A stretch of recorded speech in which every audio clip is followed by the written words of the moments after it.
Le but de cette vidéo est de vous démontrer comment faire un échange de dialyse péritonéale en utilisant les sacs jumelés ou twin bags.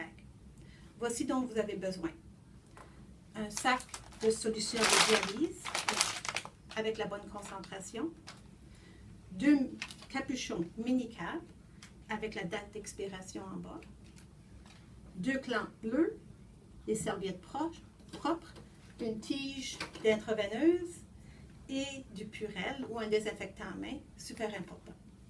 Et bien sûr, avant de débuter un échange, il faut se laver les mains. Après que le sac soit ouvert, vérifiez la clarté de la solution et aussi pour absence de fuite, serrez le sac. Il y a 2 embouts pour médicaments. En voilà un, le deuxième est sur le sac de drainage. Le capuchon pour la ligne du patient est intact. Ce sac peut être utilisé. Déroulez la tubulure en gardant la ligne du patient dans votre main. Si cette ligne tombe à terre, il faut jeter le sac et recommencer à nouveau avec un nouveau sac jumelé. Mettez la ligne du patient entre le sac de drainage et le sac de solution. Pour préparer le cathéter, placez la serviette, enlevez le cathéter de l'attachement de velcro et placez-le sur la serviette propre. Vérifiez que la clampe roulante soit fermée et dévissez le mini-cap d'un quart de tour, juste un petit peu. Désinfectez vos mains. Tenez la ligne du patient entre les doigts de votre main dominante. Nous appelons ceci la technique cigarette. Enlevez le capuchon de la tubulure du sac de solution. Tenez le cathéter par la partie bleue. Avec votre pouce et index, dévissez le mini-cap du cathéter. Ensuite, connectez la tubulure au cathéter en vissant. Le sac de drainage a une fenêtre claire. Gardez-la vers vous pour voir le drainage. Placez le sac à terre sur une surface propre. Pour drainer, ouvrir la clampe roulante en tenant la partie bleue du cathéter immobile et tournez la partie blanche. Vous allez voir un petit jet de liquide brun qui sort. C'est la bétadine du mini-cap. Alors c'est normal, ce n'est pas du sang. Le drainage prend environ 20 minutes et il devrait être jaune pâle.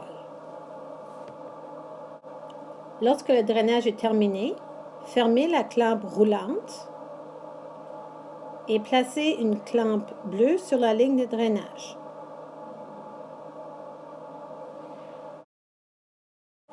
Laissez le nouveau sac de solution sur la table. Vous allez ensuite briser le seau vert de la ligne d'infusion et ouvrir la clampe sur la ligne de drainage pendant 5 secondes. 2, 3, 4, 5. Et fermez la clampe. Assurez-vous que l'air est complètement enlevé de la ligne d'infusion et accrochez le sac de solution au crochet supérieur de la tige pour intraveineuse. Assurez-vous encore qu'il n'y a pas d'air.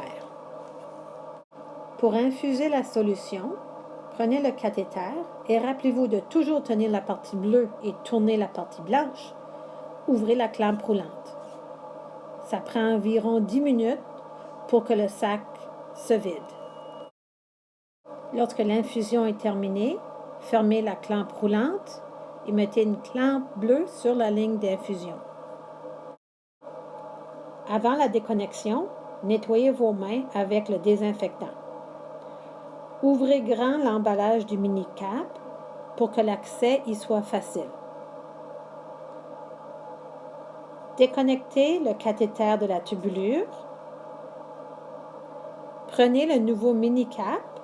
Regardez dedans. Il y a un tampon de bétadine. Mettez le mini-cap sur le cathéter et remettez le cathéter dans l'attachement de velcro. L'échange de sacs jumelés est maintenant terminé.